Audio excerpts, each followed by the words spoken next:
ఏందా ఏమంటారు, అమ్మాయిలు స్ట్రాంగ్ కదా, పిచ్చోళ్ళు కాకపోతే అనేటోళ్ళు.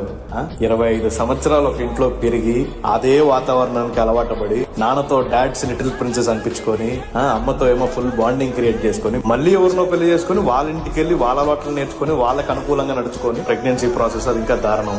అవన్నీ భరించి పిల్లలకి ఫుడ్లు గిడ్లు అన్ని చేసేటోళ్ళు స్ట్రాంగ్ కాదు కదా. సారీ టు సే అండి, బుర్ర ఉండాలి అనేక ముందు వాళ్ళు స్ట్రాంగ్ కాదు అనేదానికి. ఈ వీడియో చూస్తున్న నా అక్కనో నా చెల్లో నా అమ్మనో ఇంకా చివరికి ముసలమ్మనో ఎవరైనా కానీ జీవితంలో ఏమైనా సాధించాలి అని పరుగులు తీస్తారంటే మాత్రం అస్సలు ఆపకండి, ముందుకు వెళ్తూనే ఉండండి. మనల్ని ఎవరు ఎంకరేజ్ చేయరు, మనల్ని ఎవరిని పట్టించుకోరు అనుకుంటున్నారేమో. ఇదే ఛానల్ చూస్తున్నారు కదా, 20,000 ఫ్యామిలీ మీకోసం ఉంది. 20,000 ఫ్యామిలీ మెంబర్స్ తరఫున నేను కొడుతున్నా, పదండి ముందుకు. ఎన్ని హ్యాండిల్ చేస్తారప్పా మీరు, ఎన్ని లోపల పెట్టేసుకుంటారు. ఇదేం పెద్ద ఇదే. ఒక్కటి గుర్తించండి, ప్రతి దాంట్లో విన్నర్ కి సర్టిఫికేట్ ఉంటది, పార్టిసిపెంట్